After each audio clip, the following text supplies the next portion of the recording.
형제들아 우리의 수고와 애쓴 것을 너희가 기억하리니 너희 아무에게도 배를 끼치지 아니하려고 밤낮으로 일하면서 너희에게 하나님의 복음을 전하였노라. 우리가 너희 믿는 자들을 향하여 어떻게 거룩하고 옳고 흠없이 행하였는지 대하여 너희가 증인이요 하나님도 그러하시도다. 너희도 아는 바와 같이 우리가 너희 각 사람에게 아버지가 자기 자녀에게 하듯 권면하고 위로하고 경계하노니 이는 너희를 부르사 자기 나라와 영광에 이르게 하시는 하나님께 합당히 행하게 하려 함이라. 이러므로 우리가 하나님께 끊임없이 감사하며 너희가 우리에게 들은 바 하나님의 말씀을 받을 때에 사람의 말로 받지 아니하고 하나님의 말씀으로 받음이니 진실로 그러하도다. 이 말씀이 또한 너희 믿는 자 가운데에서 역사하느니라. 아멘. 한 주간 잘 지내셨습니까? 네. 아유, 어둠이 잘 지냈어요? 오늘 피부가 별시 더 뽀얀데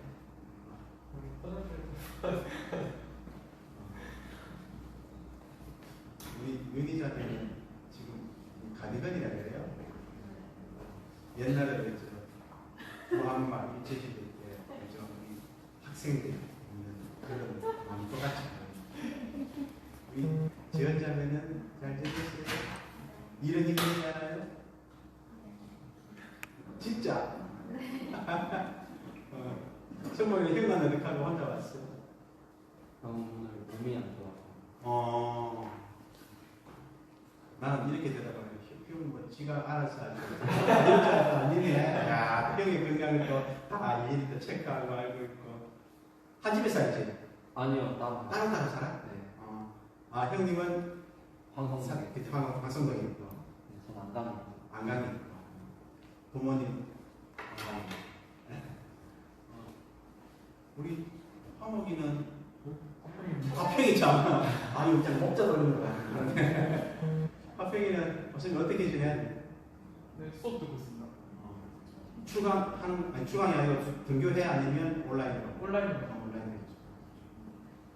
이제 중간고사 기간이 끝났습니다. 끝났고, 그래서 지금 마음이 초록초록합니다. 네.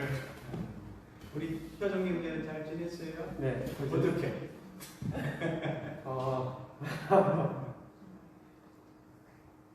그냥 이게 사실 인도 준비하면서 네. 그냥 주시는 마음 찾으려고 노력하면서 근데 지금은 몸이 안 좋아서 네. 몸은 안 좋은데 좀 약간 예배를 기대하는 마음이 있어서 좀 마음은 좋아요. 몸이 어떻게 안 좋은지 구체적으로 물어보기는 되게 공개석상에 되는데 내가 걱정할 만큼은 아니요. 장염? 장기요. 그 설사하는 거잖아. 맞아요. 우리 지연 대장한테는 내가 카톡 지난번에 보내면서 지연이라고 보냈더니 바로 답장. 저 지연인데요. 바로. 그래요. 한동안 우리가 이게 영상 예배를 하다 보니까 여러분들하고 이렇게 교감하는 시간들이 너무 없었던 것 같아요. 저도 지나보면 좀 딱딱하고. 그래서 오늘은 조금 영상 예배긴 하지만 또 영상으로 참여하시는 분들은 좀 뭐랄까 저는 보이지만 그죠? 대답하시는 분들은 안 보이기 때문에 조금 낯설 수도 있지만 어쨌든 이렇게 서로 이 예배의 시간을 통하여 말씀 시간을 통하여 사랑의 교제를 할 수 있다는 참 좋은 것 같습니다. 예, 오늘 주어진 데살로니가 전서 말씀을 가지고 말씀을 우리가 전하기 전에 제가 아까 올라와서 잠시 찬양 시간에 묵상하면서 그런 기대를 한번 가져봅니다.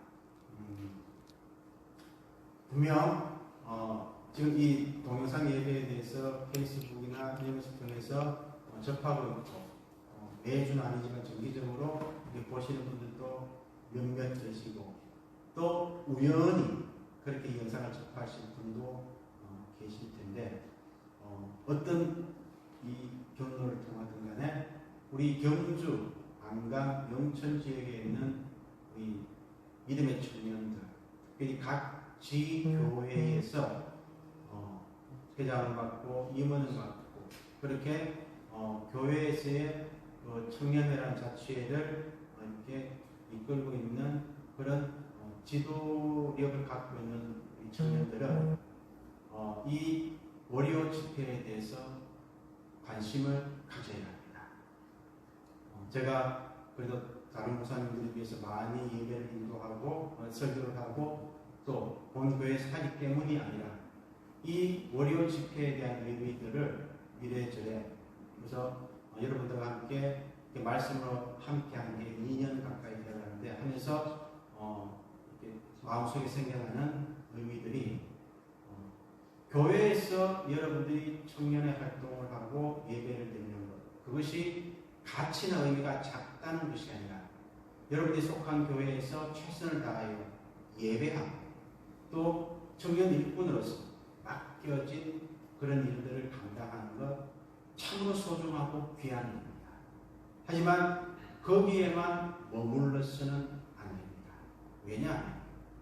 지금 비록 10명 남짓한 우리 스태프들이 모여서 영상 예배를 준비하고 이렇게 하고 있지만은 이 월요 집회 예배는 각 교회, 내가 다니고 소속한 교회를 떠나서 우리가 에큐메니칼이라고 그러거든요. 하나가 되어지고 일치가 되어지고 교회가 연합하는 데 있어서 가장 중요한 그런 모티브가 되고요. 또 기초가 되어집니다. 혹 이 영상을 통해서 제 말씀을 듣는 우리 청년들이 있다면 여기까지 생각이 미치지 못한다면 여전히 여러분들 그저 우물 안에 있는 나 개인 한 사람의 신앙만에 매여 있는 그런 상태라는 걸 기억하셔야 합니다. 혹 제가 드리는 이 말씀에 조금이라도 도전이 되어진다면 그리고 앞으로 장래의 교회 특별히 우리가 살고 있는 이 땅 한 교회의 장래를 그 미래를 하나님께서 여러분 청년들을 통하여 어떻게 이끌어 가실지에 대한 조금의 사고와 고민들이 있다면 여기서 뭔가 특별한 것이 이루어지지는 않지만 이 자리에서 서로 만나야 합니다. 그리고 함께 예배하며 장래를 꿈꾸어야 합니다. 이 월요 집회의 의미는 여러분들이 스스로 자생력을 가지고 그리고 주체적으로 예배 행위자로 이 집회를 이끌어 나가기 때문인 것입니다. 이 사실을 꼭 기억하시고 이제 우리 이 예배당이 이렇게 다 앉으면 거리두기를 최소화만 하면 25명, 30명 남짓은 앉을 수가 있습니다. 그래서 이 자리 청년들이 나와서 제가 여러분들에게 전하는 이 메시지는 조금 시원찮지만 그럼에도 불구하고 교회와 교회가 교회에 속한 청년과 청년이 서로 연결되어지고 연합되어지고 단순히 연합하는 데서 머무는 것이 아니라 그 연합을 통하여 하나님의 나라를 이 청년들에 적극적으로 이루어 나가는 그 일들을 감당하셔야 할 것입니다. 했으면 좋겠다는 겁니다. 이것은 이 시대를 향한 청년들을 향한 하나님의 요청이며 명령일 수 있습니다. 괜히 이 영상 보았다 하시는 분 있으면 그것도 하나님의 은혜인 줄 믿으시기 바랍니다. 그래서 저 서울, 경기 주요 도시가 아니라 이 불교의 도성이라고 말하는 이 경주 안간 영천 서울 사람들은 시골이라는 말이에요. 바로 이 지역에서 살아 역사하는 청년들의 신앙의 움직임이 움터오기를 기대해 봅니다. 이런 어조 계속하면 제가 뒷감당이 안 되기 때문에 여기까지 하고요. 오늘 말씀으로 들어가겠습니다.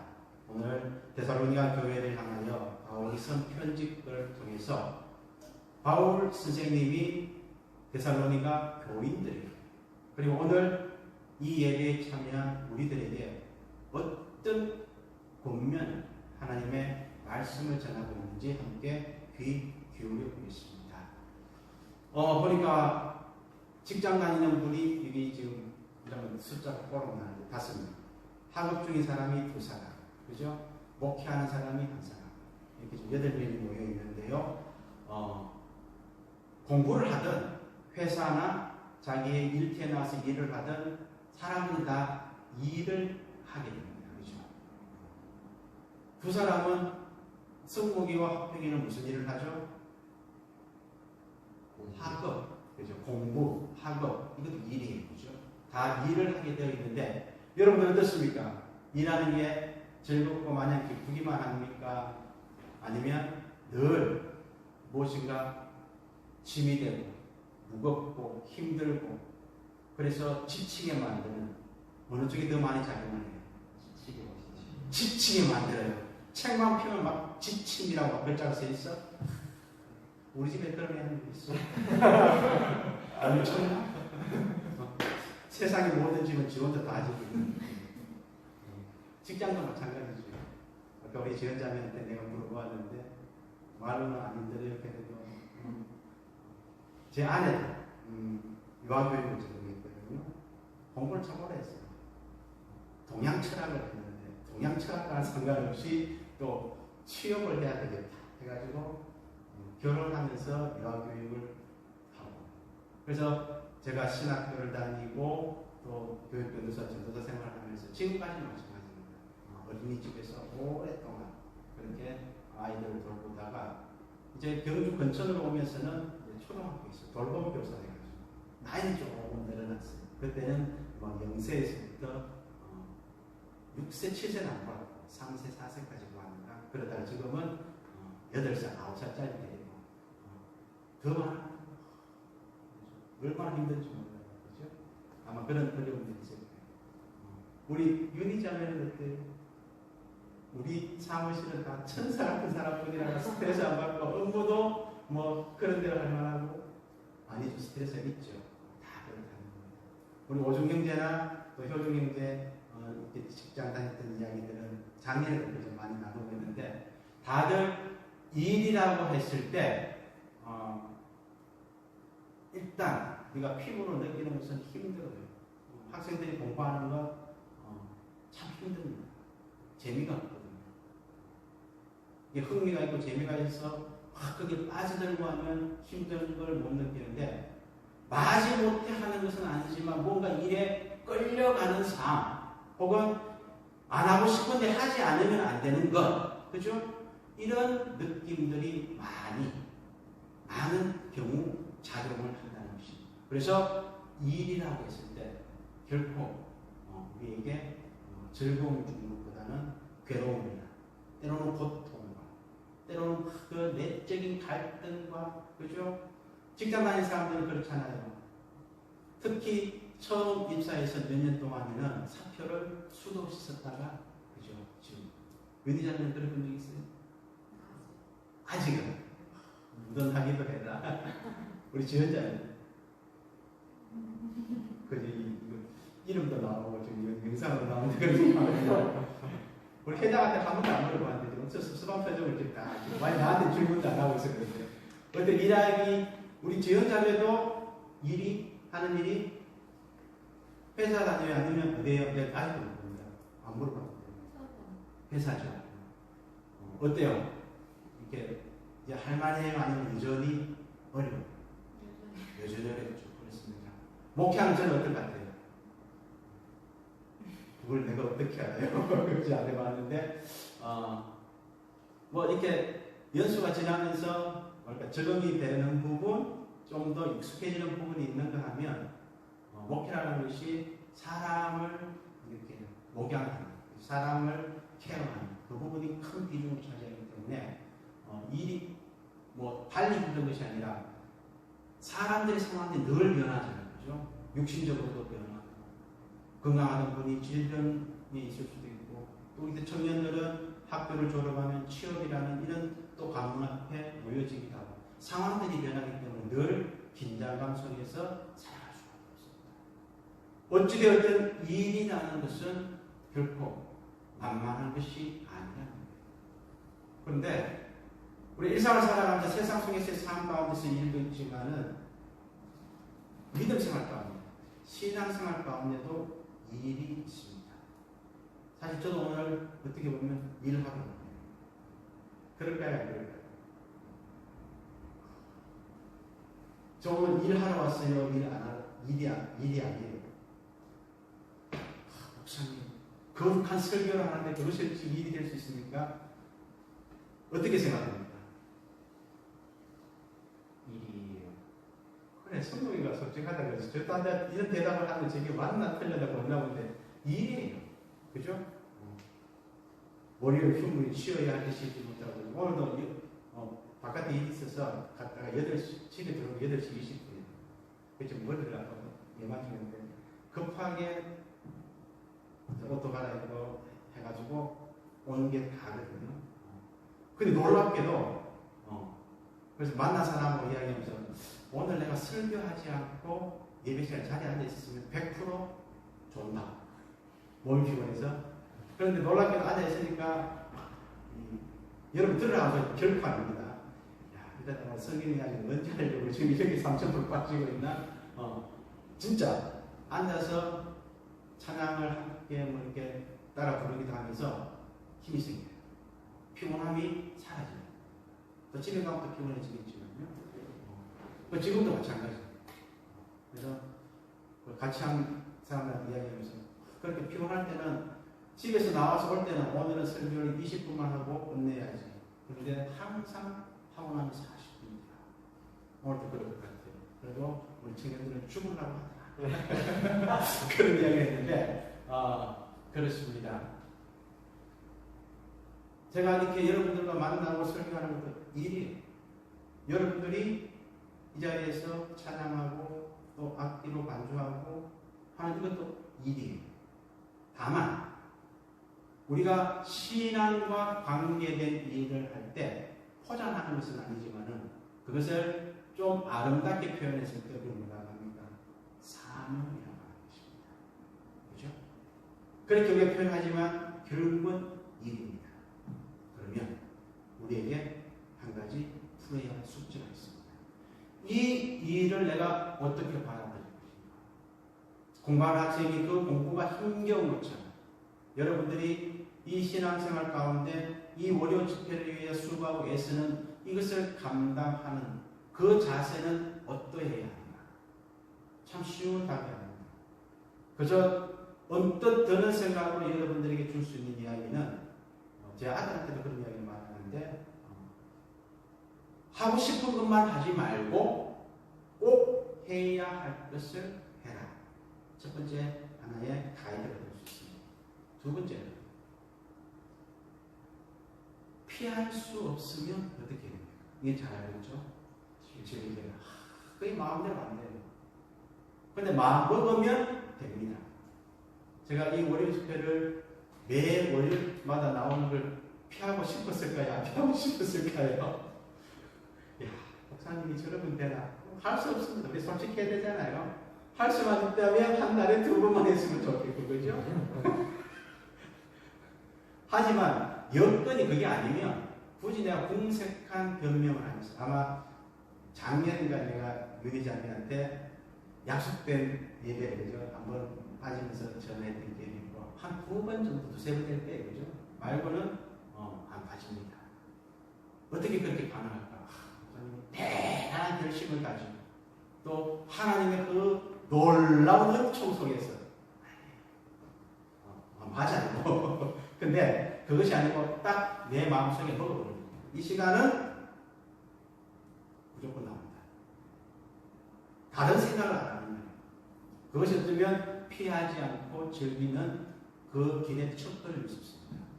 또 한 가지는 뭐냐면요. 같은 의미일 수 있지만은 일과 친해져야 합니다. 흔히 그런 말 하잖아요. 몸에 질병이 들면 특히 이렇게 암 환자들을 향해서 이야기하는 부분들이 어떡합니까? 이 암세포를 제거하고 몰아내려고 하면 힘을 쓰고 애를 쓰고 그러면 몸이 더 안 좋아져요. 그냥 치료는 의사한테 맡기고 그 암이란 혹은 내가 가진 질병과 친구가 되어버려라. 뭐 그런 이야기를 하거든요. 마찬가지입니다. 우리가 한번 생각을 바꾸어서 내가 이 일과 친해지려고 시도해보면 내가 그 일을 대하는 자세, 태도가 달라질 수 있다는 것입니다. 특별히 신앙과 관계되는 일, 우리가 사명이라고 부르지만은 때로는 그것이 우리를 힘들게 하기도 하고 마음을 아프게 하기도 하는 이런 경우 속에서 이 신앙과 관계되는 일에 대해서는 특별히 더 친해지려고 하고요. 또 반드시 해야 할 것으로 내가 마음속에 작정을 하고 하는 것. 그래야 여러분들이 즐겁게 생각할 수 있습니다. 마지못해 하는 것. 누구가 인간관계 때문에 하는 것, 어떤 종교적인 그런 뭐랄까요? 조금 두려움이랄까, 의무감 이런 것은 늘 우리를 짓누릅니다. 그래서 친해지려고 하는 시간 여러분들에게 필요하다는 것입니다. 우리가 그리스도인으로서 해야 할 일, 사명이라고 하는데요. 그 가장 근본이 되는 것, 또 모든 일들을 포괄하는 것을 오늘 사도 바울은 이야기하고 있는데 그것이 무엇이냐? 하나님의 복음을 전하는 것이라고 말씀하고 있습니다. 오해하시면 안 됩니다. 우리가 하나님의 복음을 전한다. 복음을 전한다고 했을 때 한 가지 단어가 들어보죠. 졸고 있는 화평이 무엇이에요? 오늘은 내 빼놓고 그이야. 아우 재밌어라. 전도라고 그러잖아요, 그죠? 그런데 이 전도가 많이 왜곡되었습니다.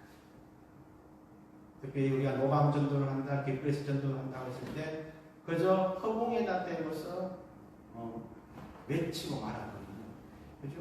그냥 전단지를 뿌리고 말아버리는 이런 행위들을 통해서 우리는 전도했다라고 생각하는데 그러다 보니까 전도의 본질은 점점 왜곡되어지고 그 전도의 사명을 감당해야 하는 성도들의 그 뭐랄까요? 무게감, 부담감들은 더 커지고 이러다 보니까 이 전도라는 말을 교회에서 마땅히 해야 하는데도 하기 어려운 시대를 우리가 살아갑니다.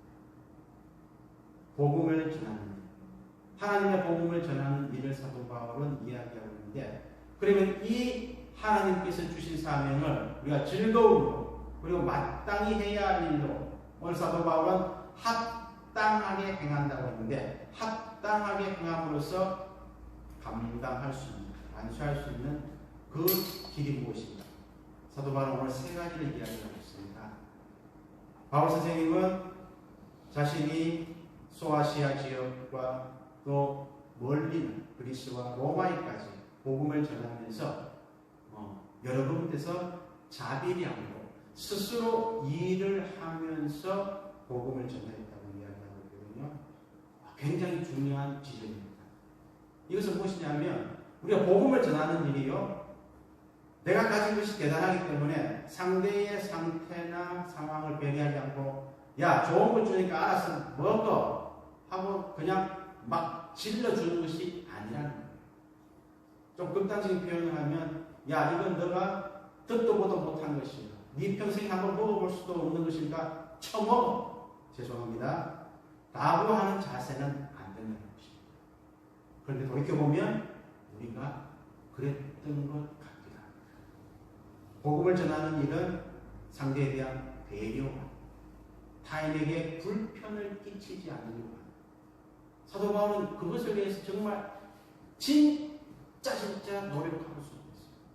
밤낮으로 길을 다니고 자동차가 있습니까? 비행기가 있습니까? 그 먼 길을 걸어 다니면서 복음을 전한다. 그것 자체로만 이미 모든 그런 이 무게라는 것이 감당하기 힘든 것입니다. 그런데 거기에 대해서 그것은 정말 뭐랄까요? 목숨을 걸고 하는 거예요. 그래서 힘들고 지치고 졸리고 하지만 또 일을 하는 겁니다. 해서 남에게 배를 끼치지 않아요. 그게 목숨을 거는 거예요. 내가 복음을 전한다고 하면서 남에게 불편을 끼친다. 이거는 있을 수 없다. 그 정도로 절박한 마음으로 오늘은 이 본문에는 한 줄로 나왔지만 그것이 스스로 일을 한다는 거예요. 그 가운데서 바울은 세 가지를 봅니다. 복음을 전하는 자는 첫 번째 거룩해야 한다는 것입니다. 거룩이라는 것은 하나님 앞에서 우리가 경건하게 서야 한다는 것입니다. 우리가 코람데오라는 말씀 잘 아시죠? 하나님 앞에서 내가 지금 하나님 앞에 서 있는 존재라는 그 하나님을 의식하며 살아간다는 것입니다. 그것이 거룩의 모습이고 경건의 자세인 것입니다. 하나님 앞에 선자로서 마땅히 행해야 하는 그것이 바로 거룩의 모습인 것입니다. 어떻게 우리가 삶 속에서 거룩을 이룰 것인가? 거룩은 이런 것이다. 몇 가지 형태로 규정되는 것이 아닙니다. 날마다 내가 하나님 앞에 서 있는다. 하나님은 여전히 나를 바라보고 계시는데 나는 하나님을 외면하여 등 돌리고 있지 않는다. 스스로를 점검할 때 우리는 한 걸음 한 걸음 거룩으로 나아가게 되는 것입니다. 사도 바울은 복음을 전하는 자가 합당하게 행해야 할 일로서 두 번째 옳음을 이야기하고 있습니다. 옳게, 옳고라고 하는데 이것은 바로 거룩이 하나님 앞에서라면 이 옳음은 세상과 사람들 앞에서의 자세입니다. 두 말 하나 이었겠죠? 어떤 것을 요구할까요? 정직과 정의입니다. 오늘날 교회에서 전도 프로그램을 합니다. 이웃 초청 잔치를 하고 또 이렇게 사람들을 전도로 초대할 때 품앗이를 합니다. 오늘은 어느 교회에서 전도잔치 하니까 그 교회 집사님, 권사님, 장로님들이 아는 분들에게 가서 오늘 하루 일로 와줘 해서 한 하루 와서 쉽게 말해서 머리숱 채우는 이런 것은 부도덕할 뿐만 아니라 부정직한 것입니다. 의미가 없다는 것입니다.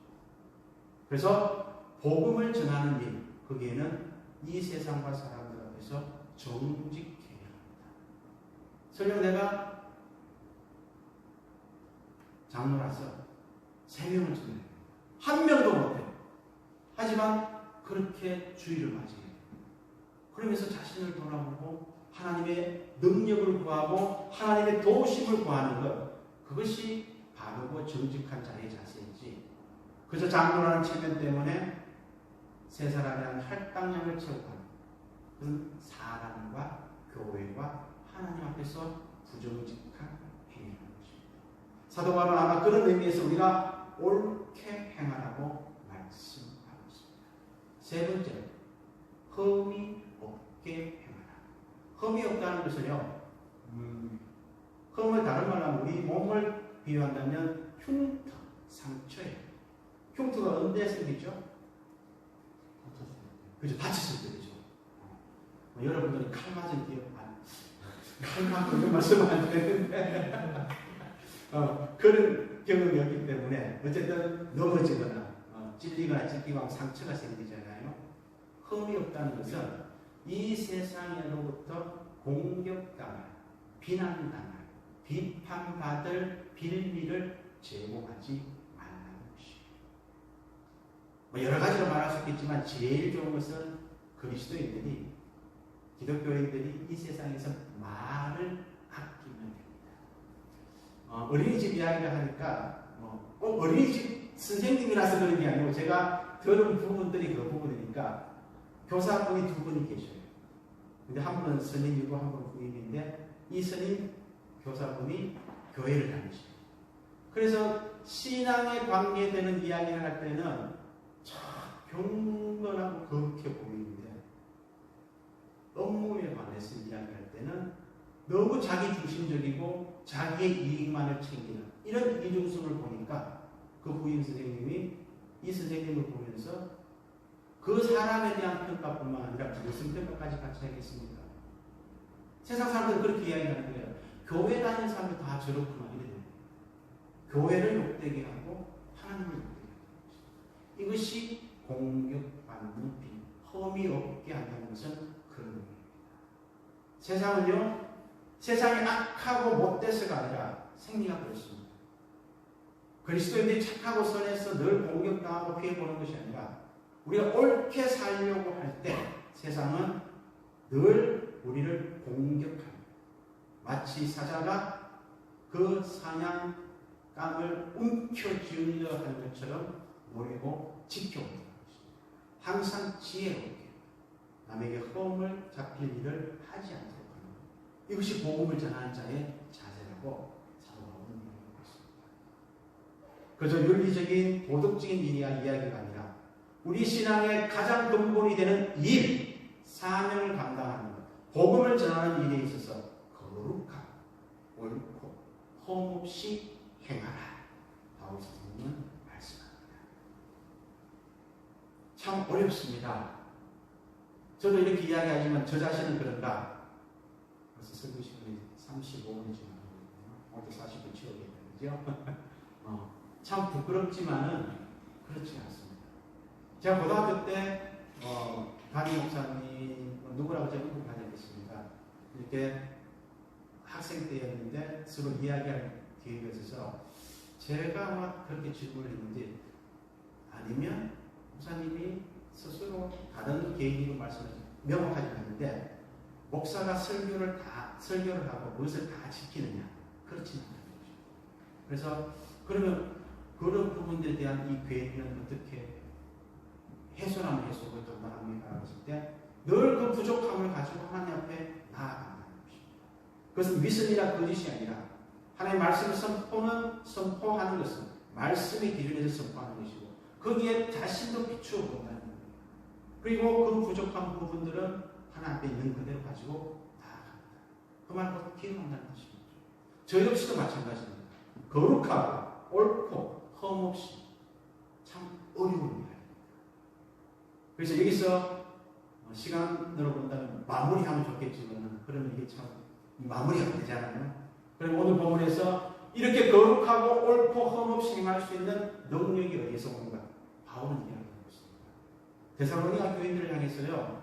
여러분들이 하나님의 말씀을 받을 때 그것을 사람의 말로 받는 것이 아니라 하나님의 말씀으로 받아서 참 감사합니다. 고맙습니다. 바울이 고맙다고 할 이유가 없어요. 그것을 하나님의 말씀을 받음으로써 그 데살로니가 교인들이 더 하나님의 은혜가 풍성할 수 있고 본인들이 혜택을 받았지만 무슨 뜻입니까? 하나님의 말씀을 이 성경을 하나님의 말씀으로 받아들이는 이것이 우리가 합당하게 행하는 복음을 전하기 위하여 합당하게 행할 수 있는 힘이요 능력이라는 것입니다. 좀 더 구체적으로 말하면 하나님의 말씀, 이 성경의 말씀을 여러분들이 진지하게 받아들이세요. 진지하게 받아들인다는 것은 그저 내가 지식으로 알거나 그저 내가 참고할 교훈적인 것 여기에 머물지 말라는 것입니다.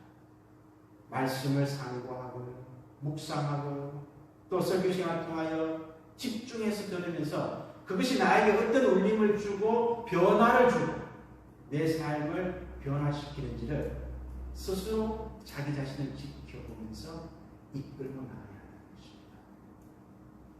말씀이요. 하나님의 말씀이 하나님의 말씀되어 삶을 변화시키는 경험 없이 물론 저도 부족하지만 이 말씀을 전할 수 없는 증거가 된다는 것입니다.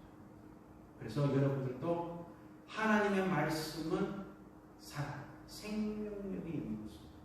내 삶을 내 가치관을 심지어 나의 감정까지도 변화시키는 능력이 있음을 믿으시고 진지하게 대할 때 하나님의 말씀은 오늘 바울이 이야기하는 것처럼 역사, 일을 하신다.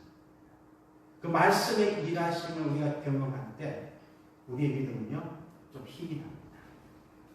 어떤 위기 상황이나 어려움이 있더라도 그것 때문에 두려워하거나 주저하지 않고 담대하게 앞으로 나아갈 수가 있게 된다는 것입니다.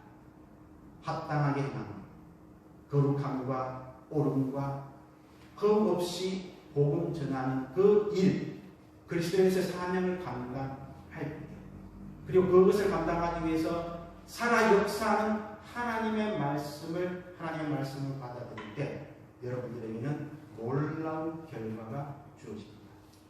오늘 사도 바울은 그것을 하나님의 영광에 이르게 된다라고 이야기하고 있습니다. 하나님의 영광에 이르게 된다. 이게 하나님의 영광이 나한테 확 들어왔다. 뭐 그렇게 표현할 수 있지만 그것이 아니라 우리가 하나님의 영광 안으로 들어가는 하나님의 영광에 이르게 된다는 건데요. 이것을 이것이 무슨 뜻일까? 오늘 여러분들 말씀을 전하기 위해서 묵상하면서 여러분들이 좀 이해할 수 있도록 이렇게 생각해 보니까 하나님의 영광에 우리가 이르게 되면요, 우리는 자존감이 높아집니다. 그리고 내게 주어진 삶의 조건과 환경에 대해서 자족할 수 있는 능력이 생깁니다. 그래서 내적으로 스스로 자기 자신에게 자긍심을 가지게 됩니다. 하나님의 영광에 이르렀는데요, 나는 그런데도 불구하고 초라하고 비참하고 열등적인 존재이고 여전히 그러고 있다면 그 사람은 좀 방언을 하고요, 온갖 그런 종교적인 언어를 쏟아낸다 할지라도 하나님의 영광에 이르지 못했다. 우리 그렇게 의심할 수 없는 것입니다. 내가 하나님의 영광에 지금 이루고 있는가? 그 증표는 바로 내 속에서 그런 자긍심들이 그죠? 생겨나는 것입니다. 저는 참 감사하게 다행스럽게도 살아오는 환경들이 그렇게 경제적으로 부유하거나 아니면 다른 측면에서도 이렇게 화려하거나 뛰어나지가 않았습니다. 오히려 즐겁된 부분들이 참 많습니다. 대학을 갑니다. 관둬버리고 신학교를 갔는데 졸업도 7년씩 걸려서 학부를 졸업하고 나면 신대원을 바로 가야 되는데 물론 내 공부를 열심히 안 해서 그런 거예요. 그것도 몇 년씩 결혼하고 나서 또 그렇게 학부를 다니는 학교와는 다른 또 지방으로 내려와서 신대원을 졸업하고 신대원을 졸업하고 나니까 또 임지가 금방 나오는 것도 아니고 뭐 다 그렇게 살아간다고 할 수 있지만은 참 그런 어떻게 보면 스스로 생각했을 때 이게 질곡이고요, 또 스스로 낙심할 수 있는 여러 가지 요인들이 많이 있는데 참 감사하게도요, 저는 그런 마음이 안 들어요. 몰라요. 사명감이 투철해가 막 눈빛이 살아계신 목사님 있잖아요. 그렇지도 않은데도 저는 교육적 전도사 생활을 오래 하면서 신대원 입시에 실패하면서 또 가정사회에 있어서 여러 가지 아픔들을 겪으면서도 하나님께서 나를 목회자 이렇게 불러주신 것에 대해서 의심을 하거나 그렇게 그런 마음들이 안 들었어요. 이것은 하나님께서 주신 거예요. 그리고 때로는 하나님의 영광에서 벗어날 때도 참 수도 없이 많았지만 하나님의 영광에 이르는 그 자리로 하나님께서 인도하고 계심을 고백하게 되는 것입니다. 사랑하는 청년 여러분, 우리는 분명히 그리스도인으로서 믿는 자로서 일을 해야 합니다. 마땅히 해야 합니다. 그리고 성경은 그것을 복음을 전하는 일이라고 이야기하고 있습니다. 데살로니가 교인들을 향하여 말한 것처럼 합당하게 행함, 곧 거룩함과 옳음과 흠 없음으로 그렇게 말씀에 무장하여 일들을 감당할 때 하나님의 영광에 이르는 여러분들의 삶이 스스로 존귀하게 여겨지고 기쁨이 충만한 감사함이 넘쳐나는 정말로 하나님의 행운이 넘쳐나는 그런 청년 되시기를 주님의 이름으로 축원합니다. 네.